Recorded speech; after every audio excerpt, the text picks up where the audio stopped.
Hey everyone, welcome to my channel. Here, back with another tech deep dive.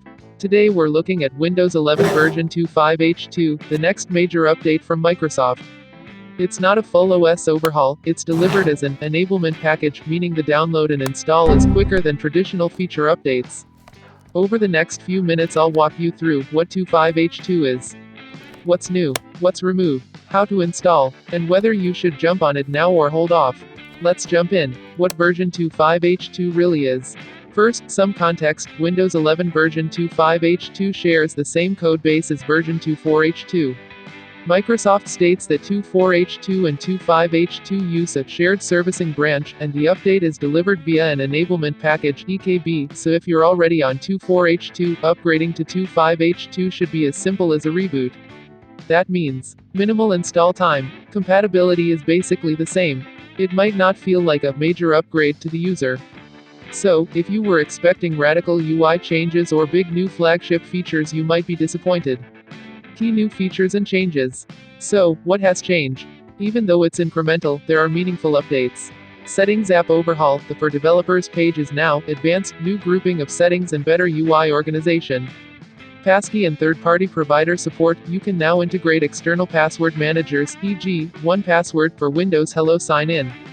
Improved Share, Interface and File Explorer enhancements, new image editing actions, background blur, object remove, right from context menu. Install and servicing improvements. The update uses the same underlying platform, so the upgrade is smoother and faster. Note, some features being announced for 2.5H2 already rolled out to 2.4H2 or from monthly updates. Install methods and compatibility. Here's how you get it, and what you need to watch for. If you're on Windows 11 2.4H2, go to Settings, Windows Update, check for updates and you'll see version 2.5H2 available. If your hardware, drivers are compatible. If you're on an older version, 2.3H2 or 2.2H2, you may need to first update to 2.4H2 before you can go to 2.5H2 via enablement.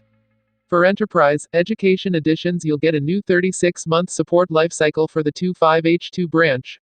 Before installing, ensure your drivers and apps are up to date. Even incremental updates can have compatibility issues. Important to know, some legacy components are going away in 2.5H2. Microsoft is removing PowerShell 2.0 and WMIC when upgrading to 2.5H2. Since the code base is shared with 2.4H2, don't expect big UI overhauls or radical changes. It's more about refinements, security, and servicing improvements. So, if you rely on old tools, scripts that use WMIC or PS 2.0, you'll want to test them beforehand or find alternatives. So the million-dollar question, should you upgrade now? Upgrade now if you're already on 2.4H2 and everything else is up to date. You want the latest support lifecycle. You value smoother servicing and minor refinements. Wait, or skip this round, if you're on a much older version and aren't confident about driver compatibility. You were hoping for major new features. This update is incremental.